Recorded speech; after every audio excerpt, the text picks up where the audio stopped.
What up guys, and we're back. So today I'm going to bring you everything I have learnt in Schedule 1.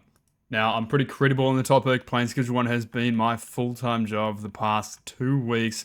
So we've gotten 150 hours. I've done a few different playthroughs and I've maximized many different builds. Now not to give you a front, but we're going to start with the first tip, and that is going to be grab everything from the RV.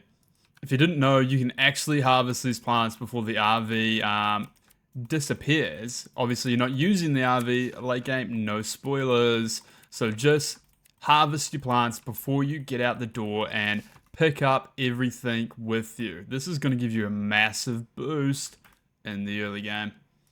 Second tip, guys, when you're talking to the hardware man, he's going to ask you a question. Make sure you're nice to him. Don't give him any grief down the bottom. I know you might be tempted to, but in that case, he's going to give you some speed grow. And that's going to bring me to tip number 2, speed grow, speed grow, speed grow. Now, in the early stages of the game, we can see in the contacts, Northville and Westville both have a standards of low. It is only in downtown when standards get to moderate. That means there is going to be no negative effects from using speed grow. It's going to allow you to cycle your plants 50% faster in the early game, which means no waiting around. Second tip, you might be really keen to order a bunch of seeds. Just order one for the time being, wait for it to arrive, and then order more. Now, another tip is going to be, there's going to be a baseball bat you can see in the basketball court. If you pick that up, you can actually destroy vending machines and ATMs for a bit of early game money. Now, be careful when it comes to destroying this ATM because you're going to be using it a lot.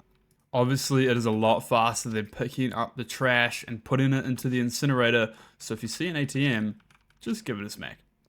Now, here's one over here that isn't commonly used. Great, and you can get about 1, 2, 3, 4, 5, 6. That's $70. That's pretty big for early game.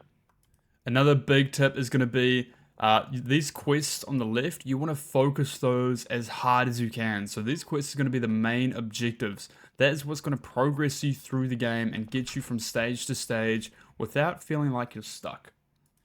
So I'll give you a little look of what speed grow does. It's actually really great. You just fill the can up and there you go, 50% growing. Don't forget to order another dead drop just for the rest of the seeds that you can. I'm going to do 5. Now another tip is you might be tempted to bag up your harvestings from the RV. But we can actually use those to fly through the next mini quest like such. Now when listing your product for sale, don't be afraid to add a little bit of price onto the asking price. And of course, don't put your bags of trash, well your first bag of trash into the skip, put it into the incinerator for a cool $13. So you might be thinking, oh, it's so late, you know, I'm running out of time, I've got my first offer here. Now what you're going to do, counter offer is going to be my next tip. You're going to counter offer him, and we're going to counter offer him to 140 for 4. Great, he's going to want to meet us, and we're going to schedule him for late night. Now, as you can see, the clock is about to strike 4 a.m., and the time is going to stop. That means we now have unlimited time to complete these late night deals. Now, of course, just be wary for flashlights. You do not want to get caught. That is going to lead me to my next point. As soon as you have access to the warehouse, you're going to want to be buying employees. Now this can be dependent on what you have unlocked. So if you have pseudo unlocked at this point, then you're going to want to be hiring a chemist. But if you have a botanist, if you don't have pseudo, then you're going to want a botanist. And this is going to go to the sweatshop. This is going to lead me to my last step. Now the amount of quantity they're going to want is going to want to scale with your level. So as you get higher level, just be prepared to sell more product. Now I'm going to leave you with the final tip for the early game.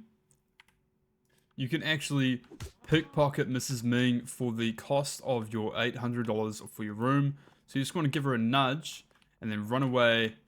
Hopefully she will follow you, and then as you get onto the straight right here, you want to just keep running until she stops chasing and turns back around like so.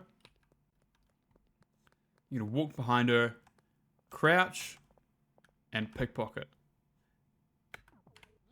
Now, it's pretty hard, but you'll get there. Give it 3 or 4 more tries. If you want that $800 back, you'll get it. Now, that is going to be all the tips for the early game.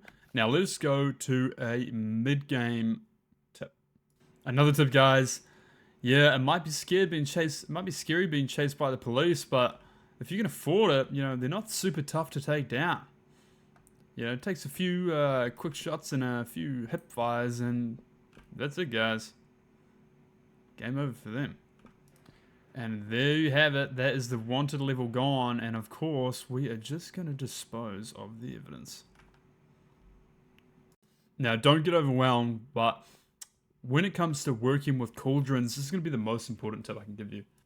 You should only ever assign one cauldron to one chemist. If you start assigning more than one cauldron to a chemist, there is a high likelihood that one of your chemists will become non-interactable and will just stop turning on, giving you the only option to save and restart the game to get it working again. So if you want to run 8 cauldrons similar to a setup like this, make sure you have 8 chemists with 1 cauldron each working on 8 lab ovens as well. Now, this is going to be probably another good tip for you guys. If you guys are experiencing problems with mixers and chemists not wanting to work on them, this is because you need to discover the recipe yourself first. So if you have a screen that looks like this and you've assigned a chemist to now mix these products, the chemist is not going to mix it for you. You have to come in first and begin the process and then discover the finished product, new mix discovered, and then that will allow your chemist to work on it. And secondly, if you see that your mixing stations are overlapped like this, this is not going to work. This is going to cause your chemist, if you're going from here to here, or any chemist walking up to this mixing station, to now get stuck on this mixing station here. So this is not a good setup.